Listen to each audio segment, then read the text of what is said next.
All right, how American guns get smuggled to Mexican border or cartel? One of those two. Was I right? Mexican cartel. Okay, there we go.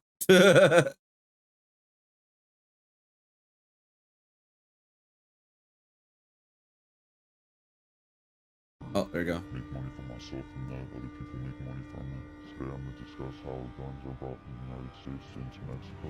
Would you say you have a dangerous job? Yes, guns. Yeah, probably the most dangerous you can have. It's literally just storing it away and sending it about its way. If I'm almost in jail, I need to put food on the plate. I wonder if the whole like immigration border thing going on with the Trump and all that, like being more stricter, ICE and all that, is affecting it. I heard it was. I ended up selling it to somebody who ended up taking it to California and making money off of it, so everybody ate at the end of the day. 2009-10 was like our Wild Wild West days. Yeah, okay, everybody ate, but what did that gun did? What did the gun eventually like? Did the gun end up like, you know, like the person end up killing someone with the gun? You know, like that's like the domino effect. Like, it's not my problem anymore. Like, oh no, bro. Out here where we were in chases every day. And what are the odds someone has eyes on us right now? Oh, pretty good, dude, because these are all scout hills. At what age would you say you officially joined an organization? So I was about 10, 11 years old. We spoke with a cartel member last night that alleged that one of the ways it gets through is paying off Border Patrol, paying off police. Yeah, I would not disagree with that. What is the cost to buy a Border Patrol agent? $9,500. 9,500. How many guns can you get across the border? I want to say close to that. Using fairness.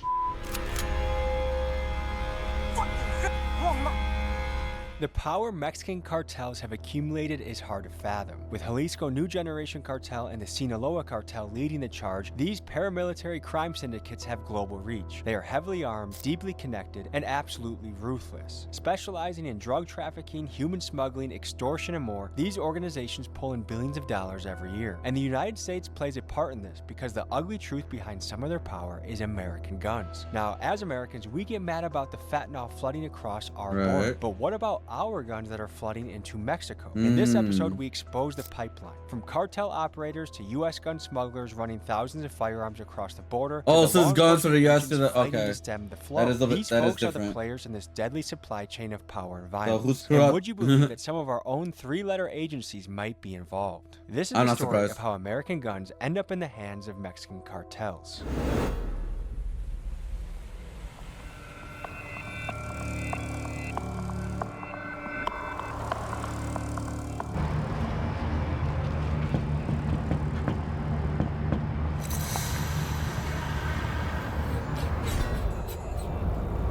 What's up, brother? Good to meet you.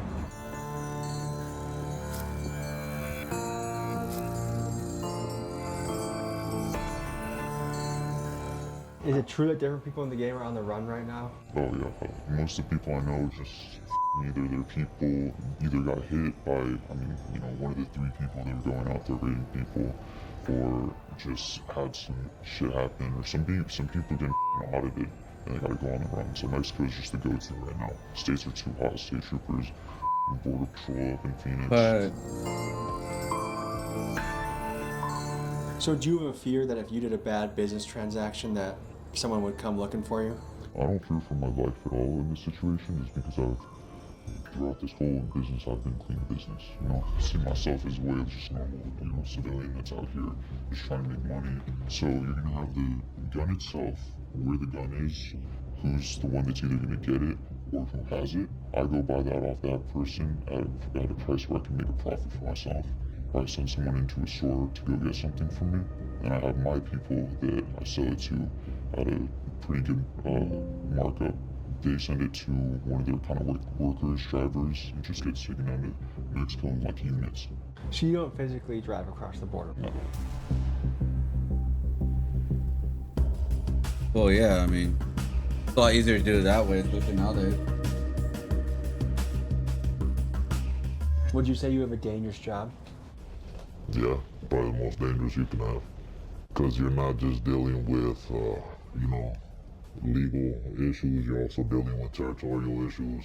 For those not familiar, the Sinaloa cartel is one of Mexico's most feared and notorious drug cartels. It was led for years by El Chapo Guzman, a ruthless kingpin famous for running a global crime empire and escaping a Mexican prison in 2015 through a mile-long tunnel. He was recaptured in 2016 and Crazy. extradited to the United States, where he's now being held in ADX Florence, America's most secure Colorado, prison. He's yeah. locked up alongside people like infamous gang leader Larry Hoover and the Boston Marathon bomber. And with El Chapo behind bars, Sinaloa's future has never looked more uncertain. But make no mistake that from Chicago to California, Omaha to Phoenix, the Sinaloa reach is still quite powerful. Oh no, it's so powerful. But I wonder how much like it's got more messed up because like, you know. All right, folks, we have a sheriff pulling up from Pinal County. He's had a lot of experience in the field. We're going to be interviewing him as well. You have the wildest collection of patches that I think I've ever seen. If we interviewed a cartel member last night, what are the odds that he would be Sinaloa given the control they have in the area? If he's not Sinaloa, then he's risking his life. What's your process to do it? It's literally just storing it away and sending it about its way. And are you physically driving it in a car, or do you have other people do that? No, you know, there's a chain of command and there's people that do that. You can go into a gun store right now and buy, you know, your typical mini-me, something like that for $9 grand. But if it falls out the back of the truck, I can get it for $5. Do you work for one primary cartel, or do you freelance amongst many? Just one. Is there any difference in how difficult it is to do business from the Biden administration to the Trump administration? There might be a couple hiccups, but it's all business. It's all the same. Honestly, it's crazy. I can't imagine the border right now. People are scared to go across more than ever before. The risk and like the paranoia of it, you know? Because like some of this shit is like they'll load your car up with like 20 blocks. And like imagine trying to drive across the border, like thinking that, and then if the x-ray's gonna pick you up, shit like that. I guess nerve-wracking, you know? Like, once the border got tighter, you know, things got hard to do. Get into America, you know what I mean? Was it actually that easy with Biden as president? I felt like there was a lot more things coming in. Is it Wow. more difficult now that Trump is in office? Yeah. Under the Biden administration, Wow. it was a free flow of everything. The Makes people sense. have stopped coming across so much. I mean, we're way down. I think we were at about 7,000 to 12,000 a week, and we're at like 300 to 700 a week now. At Wow. what age would you say you officially joined an organization? Since I was about 10, 11 years old. Yes, it paranoid. There was a study done by the U.S. government from the Government Accountability Office that found that 70% of firearms found in Mexico traced their roots to America. Does that surprise you? That's probably lowballing it. Yeah, it might even be closer to They're 80, lowballing it, yeah. No, if anything, I feel like it would be a larger number. closer to 80, 90% maybe. Yeah, probably closer to 90. How much power do the cartels have in places like this in Arizona? On the American side, they are very smart businessmen, right? They don't, they're getting a little more overt about their stuff, but you just don't have a lot of in your face like you do in Mexico, right? We don't have rolling gun battles here. Sinaloa holds. Well, I'm making more room right now because I gotta open Illustrator. They have not given it up, and they've been here a lot of years. Are there people in America that are officially part of a cartel, or is that only if you live in Mexico? It's going to stretch all over the world. Oh, yeah. Now, according to Arizona law, these gun smugglers could face up to 10 years in prison if caught for the crime. But what's interesting to me is the same U.S. government that will hammer these guys for selling guns also like to sell a lot of guns overseas themselves. This has happened a lot of times in recent history, but let's just highlight a couple of recent examples. Take the Soviet-Afghani conflict in the 1980s. The CIA funneled tens of thousands of guns to the Afghan fighters, the Mujahideen, to win the battle against the dreaded Soviets, our enemy at the time. Fast forward a few years later, the same Mujahideen fighters that we armed with the guns that we gave him, some of these guys later turned into the Taliban, which was really good for the military-industrial complex because this fueled another 20 years of war and profit. And most recently, for the United States politicians and arms manufacturers, we have sent billions to Ukraine and Israel, which some could say the U.S. taxpayer is indirectly responsible for the deaths of tens of thousands of people, including women and children. That's crazy. So while a low-level smuggler might spend I'm not a surprised decade though, behind that's crazy. bars for moving a few rifles across the border, the corporations and politicians who benefit from this arms dealing will walk free. Because when the violence is industrialized, no longer a crime, It's just good business. Is there any misrepresentation of the American media about the cartels? Like basically that they're horrifying terrorist organizations? Yeah. It's not how they picture it though. It's so media is so brainwashed and they say, oh, the cartel, it so runs this whole area and if you go there, they're gonna kill you and this and that. Yeah, the cartel might run a specific area, but as long as you're there and you're not causing no trouble or you're not there to steal from nobody or just sell anything, you know what I mean? If you're just there on good terms and like checking in, everything be good. Do you think that's a fair picture American media makes of them? No, that's easy to label something that you can tax. We gotta take care of our own people, you know? The government ain't helping. We see cartels setting, you know, side bombers or people in the United States to go do mass shootings and get their agenda across or anything. You know, most of the things that cartels do, unless it's someone in America that was working with them and fucked them over somehow, that's when they'll go after you as a person in America. What do you think about Trump potentially labeling cartels as terrorist organizations? Then he should start here with the people on this side. What do you think would happen if Trump tried invading Mexico or drone striking cartel operations? It's not gonna be good.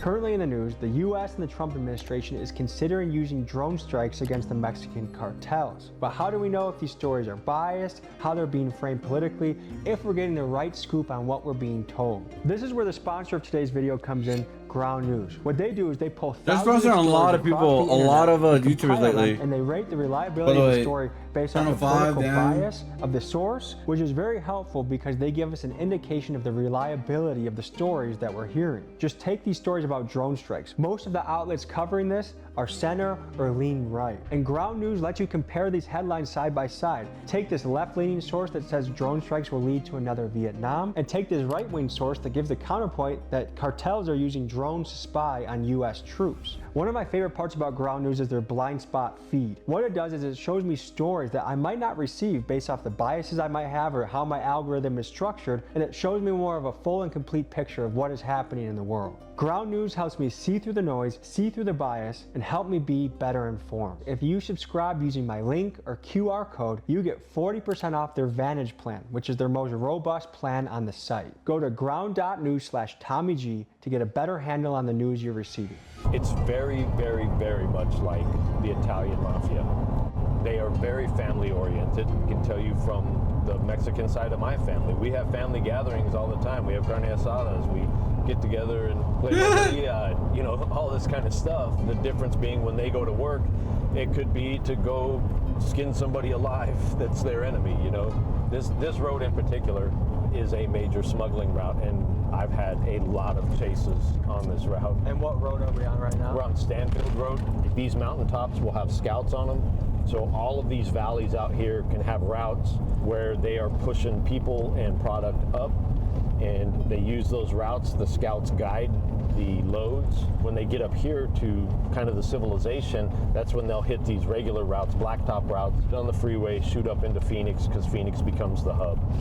And what are the odds someone has eyes on us right now? Oh, pretty good, dude, because these are all scout hills.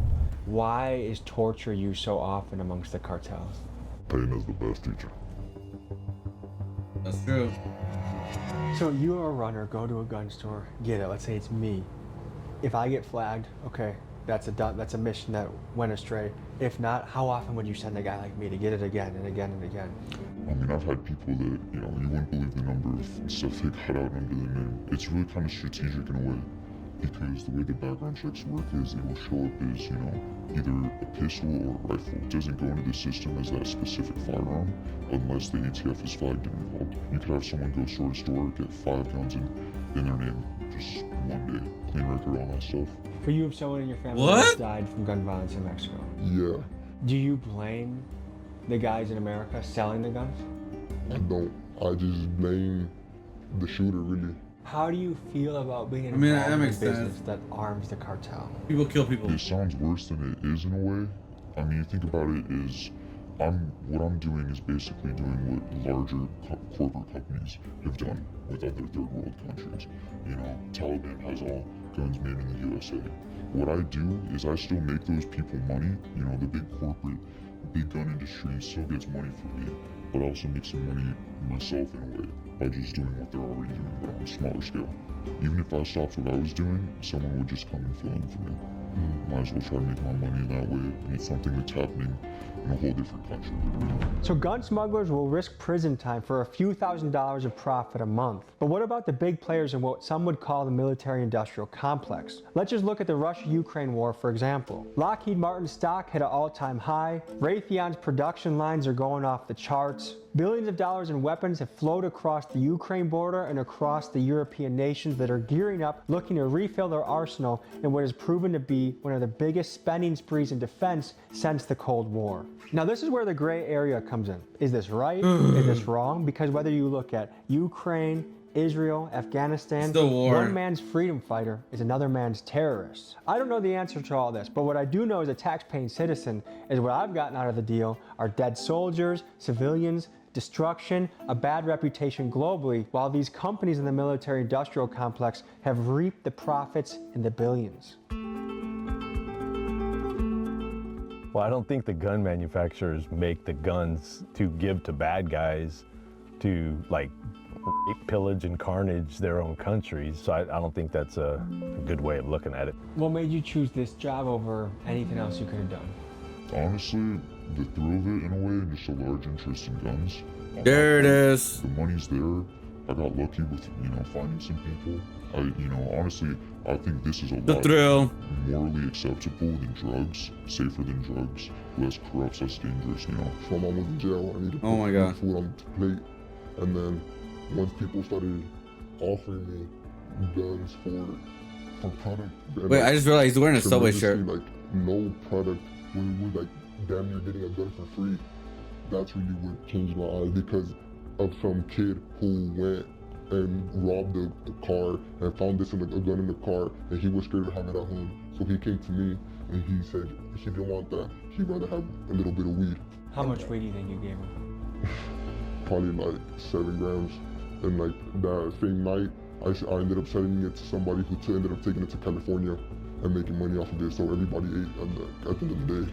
2009-10 was like our wild, wild west days out here where we were in chases every day. Load vehicles, stolen vehicles going south. So they would go to Phoenix. They could have a stolen vehicle out of West Phoenix down here within about 40 minutes. And so they would run stolen south. They would cross them over because there's parts of the border just south of us that are just barbed wire fence like this. So they would cut that shit, drive across, and drive the stolen into Mexico, load it up with dope, and then drive it back northbound under the dark of night. And so we would be out here in night chases with them, going after blacked out vehicles, chasing them through the desert, trying to get them before they got to I-8. The scouts would all coordinate their movement. So we would have counter scout operations where us and Border Patrol would work together to try and take the scouts off the hills when we knew loads were coming so that they were flying blind essentially. And then under the last presidential administration, it was so wide open that they didn't need any of that stuff. Nobody was stopping. Really? So, and there were so many of them that there was just a flood of people They just let it open? a flood of dope coming through. Border Patrol was tasked out in all these other areas. It was like Thermopylae for us, man. I mean, we were up against, tens of thousands of people, and it's really not even our job, right? The immigration piece is not the sheriff's job, but we were stuck with a lot of this stuff.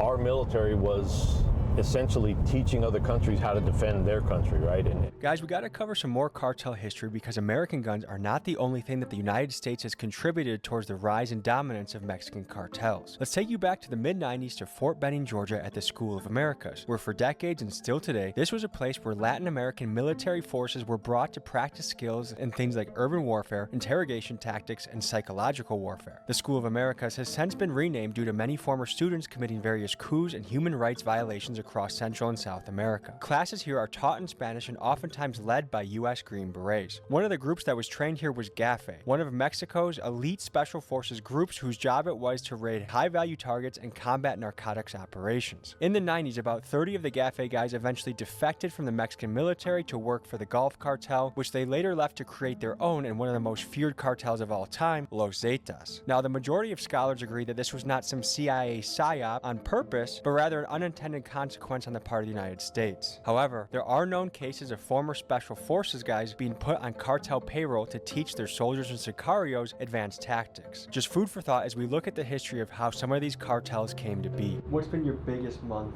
in revenue so far? I think the best run I had is I made 70K in 4 months. How did that feel? Damn. Amazing. I never felt that level of accomplishment before in my life. Have you ever been visited by a 3-letter agency? Allegedly. How is that? Pressuring in a way. One of the things you want to do with that is you want to have them talk to you. You know, doing that, I was able to find out in a way what they knew about me. You know, where also I reflected where I went wrong, other factors, and how much they knew. You know. So you kind of stayed silent and let them talk. Yeah. This is the Obama solution here.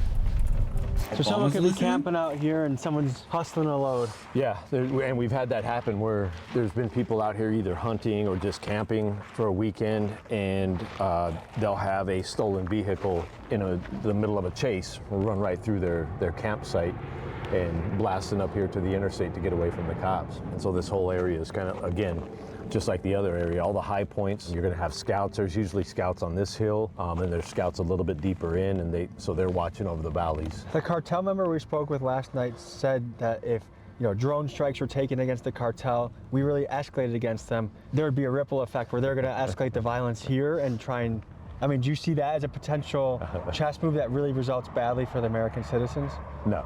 If they just look historically at the U.S., they would understand that that's a really stupid statement to make. I think it was Japan that woke up the dragon, right? I don't think they understand what they're saying. Like, that's fine to say, and there's a lot of machismo in that. Like, hey, if you mess with me, you come after my family, I'll come after your family. That's all fun and good, but when you go to war on the U.S., that's a whole different level of fucking with us that we're not going to put up with. And I don't think they understand the hate that would come their way if something like that were to happen. Do you ever have sympathy for some of these guys that like, hey, while I don't agree with what you're doing, I get why you're in your own situation? Yeah, man. I mean, again, having a wife that's Mexican, there's some of her family that are involved in some of this stuff. I don't hate them. It's family, and they're doing what they think they need to do to get by. And again, it's all circumstantial, man. What you're facing in your life and how you're dealing with it, I definitely have sympathy for that. I don't think it's right for them to do what they're doing to get their money or to get ahead or whatever, but I can't fault them for trying to get ahead and do well for their family. People, I think, in American media, like, it's almost like these guys are monsters. Like, are these guys just normal people in a way? Yeah, they're normal guys and gals in the sense that, just like us standing here, we can sit and have a conversation. Now, in the right circumstances, would one of them kill me if they could? Yeah, absolutely. Because and a lot of one of them does that. It's for the thrill of it. It is what it is. So you had to survive on your own from an early age. Yeah, well, I have my sisters, really. It was really my sisters helping to hold it down. Once I seen like the pressure put on them, it takes a toll on me, you know what I'm saying? Like, I'm the youngest of 9. When my mom was locked up and my father passed away, you know what I'm saying? It was really just me and my siblings. And I have my older brothers don't have papers, they're in Mexico, you get me? And one of them already died. So it's just me and my sisters, and then I have a brother who really be on his own world. So I really had to like either step in or step out. Once you get into this, like, the money is here, this is really what makes you, a little bit as that extra, especially now in this society where the bills take up everything, all the money you make, every job you have, every dollar you make is gonna go to a bill. You get me? At least Yeah, that's sad. I'm able to feed my family, pay my bills, and still, go have some fun. Are a lot of these guys balling off of this? If we were to catch a group right now, they look like hammered dog shit, man. They just beat up because they've been hiking for 4 or 5 days through the mountains. A lot of times they're drinking a concoction of like meth and fentanyl and cocaine, and so they're all wired up, not feeling shit.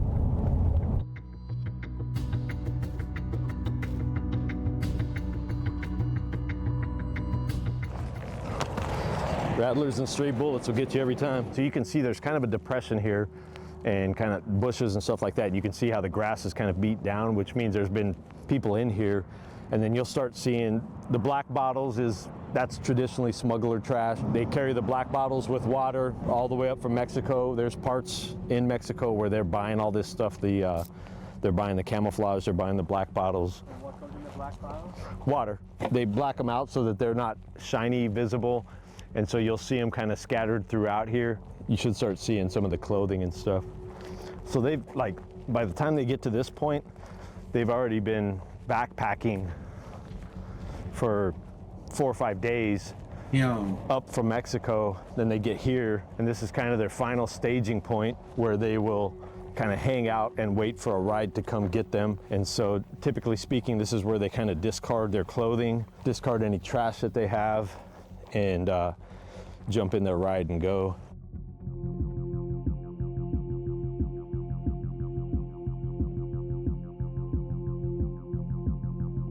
So they'll get in this little cut here, and you can kind of see from the grass pressed down, they'll just get in here, rest, and wait for their ride to come get them. And I mean, we're 10 yards off of Interstate 8, and so car will pull up, give a signal, they'll jump out of this spot, go load into the car real quick, and then they're off and running.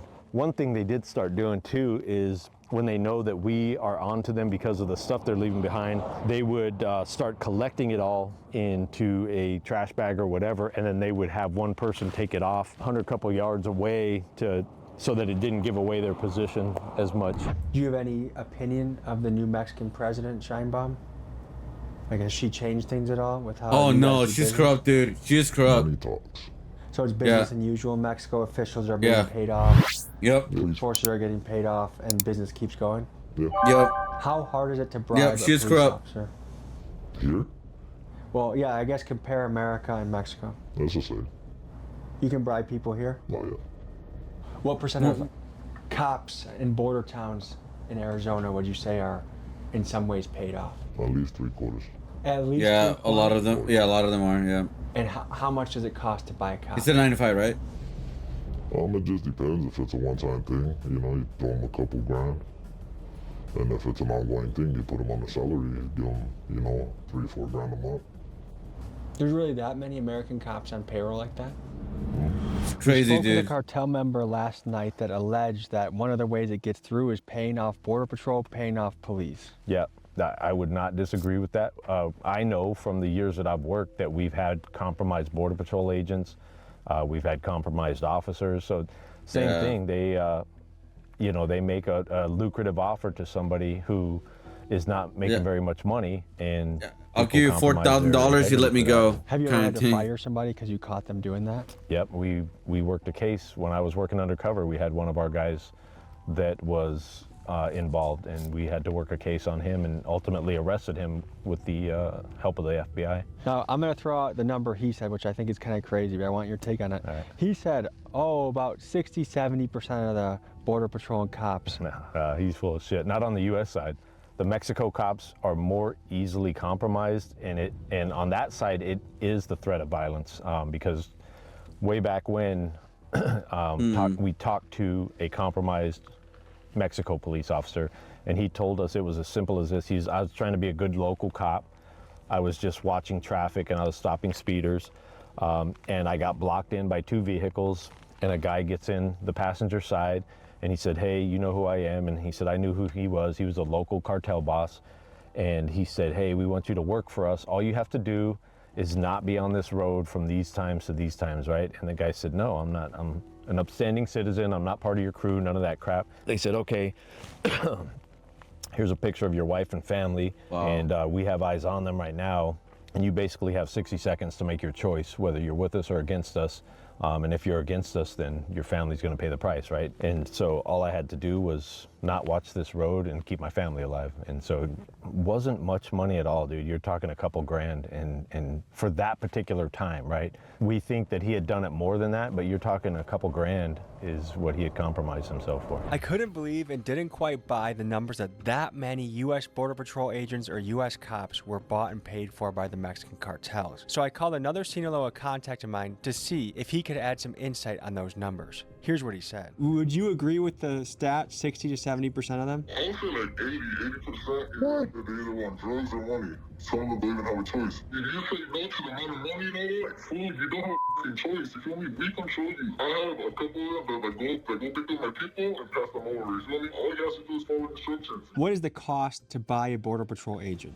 A week, 9,500. But remember, some of them would get a kilo, you know? Some of them want some kilos, some of them want some yellow, you feel me? So some of them want money, so some of them drugs. Even after talking to this guy, I still doubt those numbers. I feel like these guys only come in contact with Border Patrol agents that are corrupted, so in their view, all of them are. But I just can't believe that the majority of Border Patrol agents Yeah, I don't believe are that bought. either. I just don't think it's true. Let me know what you guys think in the comments.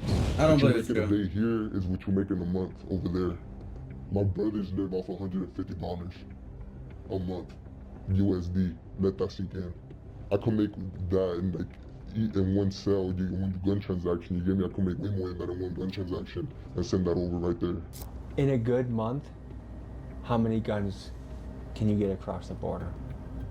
I want to say close to 1,000. 1,000 guns? Close to 1,000. The cartel guy we spoke to last night claimed that in a typical month, he might be able to get 1,000 guns across the border. Do you think that's credible? Yeah, that's absolutely credible. Is it even possible that he's downplaying it? Probably, yeah, because he's not wanting to get his bosses in trouble. So you have a few runners Yeah. daily going. Yeah. Is it with Border Patrol too? You can buy off Border Patrol? Oh, definitely.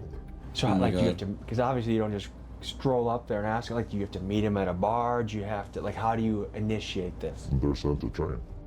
What does that mean? The train? They're sent to the academy. Tell me about the clashes going on Academy? right now. Are things fairly stable or is there a lot of battles happening? No, right? I mean, there's always going to be, you know, a tug of war between powers. It goes through its dormant times. Right now it's active. The danger he's speaking of refers to the war currently happening within the Sinaloa cartel. Since El What? Chapo's imprisonment in 2017, the group has splintered, with two main factions now holding power. One is led by El Mayo, a co-founder of Sinaloa, and some say El Chapo's equal. The other is Los Chapitos, led by El Chapo's sons, known for being younger, flashier, and more aggressive. Their turf war has triggered waves of violence, including this recent story detailing the deaths of dozens of teens in Mexico. And from what I've heard from sources close to the action, this fighting is not expected to end anytime soon. What attracted you to this lifestyle? Honestly, the adrenaline. Is it terrifying working for a cartel? Stressful, not terrified. So as long as you follow the rules and kind of do honest business, you're kind of in good standing, there's nothing to worry about? Yeah, you know, you do business as a man. The one thing I wanted to fact check on to see if you had a perspective on is Trump's claim that the majority of people coming over are murderers and rapists. In my boots on the ground journalism, I found out most of the people are just looking for a factory job, fast food job. They're not a murderer. Do you feel like that rhetoric was accurate or a little overblown? I would say that depends on the area, dude. Because like this area right now, we see military-aged males all camoed out, moving up, and those males are all at that ripe I didn't make it gangster long age. enough? And a lot of them, when we jump the groups, they are gang members. So if you're talking this area, absolutely, he's absolutely right. This is Thugville out here, man. It's all gangsters, cartel members, guys that are trying to fly under the radar. You'll have a few good people mixed in with that are really just looking for a better life. The other problem that we saw here in Arizona was a lot of these military-age males, when they got to the border and got across into the U.S., they immediately discarded their passports, any IDs, anything like that. They got rid of them, burned them, whatever they could do with them. Why the hell are you going to get rid of your ID if you're not up to something nefarious? So it did seem sinister. Yes, absolutely. Once you're in this, is it possible to leave, or are you pretty much in it for, for life? You can step away. Easiest way to put it, you're a reservist at that point. As long as all your corners are covered, you turn into a reservist.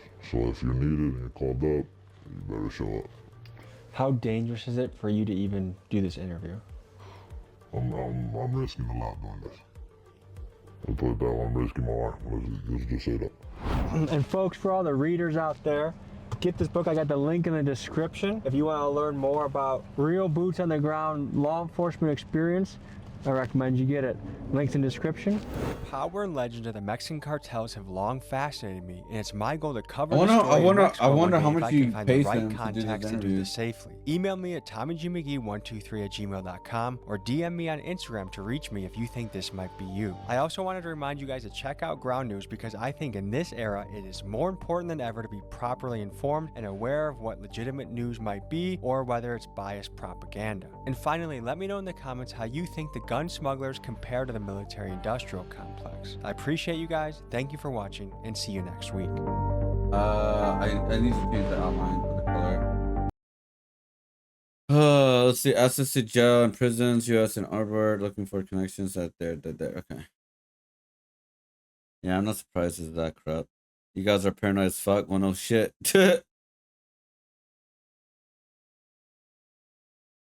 Tommy needs a whole Netflix show. It's definitely getting investigated after saying some of his wife's family involved in that stuff.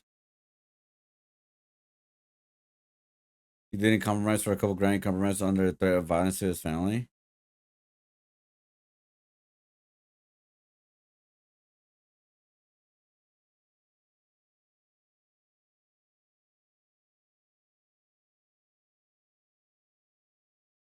I mean, I wouldn't be surprised if like the FBI and like, you know, DA or whatever are like look into his videos just to get some clues maybe.